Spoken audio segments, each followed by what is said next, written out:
હાઉસીસના reports પર સહયોગી તૃપ્તિ કપૂરિયા પાસેથી માહિતી લઈએ. તૃપ્તિ, ગુડ મોર્નિંગ. ક્યાં સ્ટોક્સ છે આજે, ખાસ કરીને જે બ્રોકરેજ હાઉસીસના રડાર પર છે?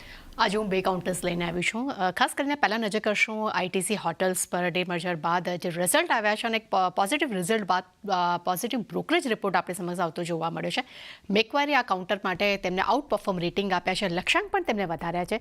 250થી વધારીને ₹270 પ્રતિ શેર કર્યા છે. તેમનું માનવું છે કે કેપીઆઈઝ અને રત્નદીપમાં જે સુધારો થયો છે તેને કારણે કરીને હોટલ સેગમેન્ટમાં એક આઉટ પરફોર્મ પ્રદર્શન ઓવરઓલ જોવા મળ્યું છે.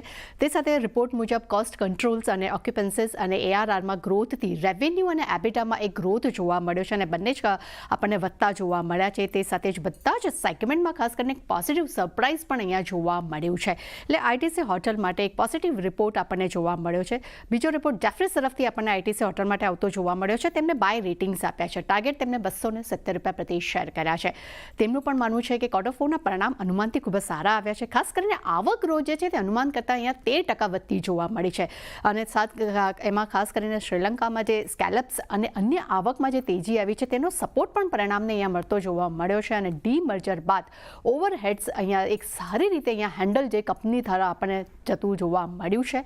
આ કારણસર તેમને FY 26-28 માટે એબિટા અનુમાન જે છે તેમને લગભગ 4% સુધી તેમને અહીંયા વધાર્યા છે. સાથે તેમને પણ કહેવું છે કે લાંબા ગાળા માટે ખરીદારી માટે આ કાઉન્ટર માટે એક સારી તક અહીંયા હાલમાં જોવા મળી રહી છે. અને સેકન્ડ કાઉન્ટર છે ગ્લેનમાર્ક ફાર્મા. નોમુરા તરફથી ન્યુટ્રલ રેટિંગના રિપોર્ટ આપણી સમક્ષ આવતા જોવા મળ્યા છે. ટાર્ગેટ તેમને ₹1500 પ્રતિ શેર કર્યા છે. તેમનું કહેવું છે કે એનાલિસ્ટ મીટમાં કમેન્ટ્રી જે છે અનુમાન મુજબ આવતી જોવા મળી રહી છે. અને ખાસ કરીને બેઝ બિઝનેસ પર શેરની ચાલ જે છે તે ખાસી એક નિર્ભરતા ધરાવે છે. અને ખાસ કરીને યુએસ ઓપરેશન્સમાં સુધારો ખૂબ જ અગત્યનો રહેશે. એટલે તેના પર પણ ખાસ ફોકસ રાખવાનું રહેશે. અને ઇનોવેશન બ્રાન્ડ્સ દ્વારા ભારત, મિડ ઇસ્ટ આફ્રિકા અને યુરોપમાં ખાસ કરીને ગ્રોથ પર કેવો થાય છે તેના પર પણ ફોકસ રાખવાનું રહેશે. આ કારણસર એક ન્યુટ્રલ રિપોર્ટ આપણને ગ્લેનમાર્ક ફાર્મા માટે હાલમાં જોવા મળી રહ્યો છે. અને નો ડાઉટ ચાંદની બે જ કાઉન્ટર્સ પર બંને પર જ આજે ફોકસ રહેશે.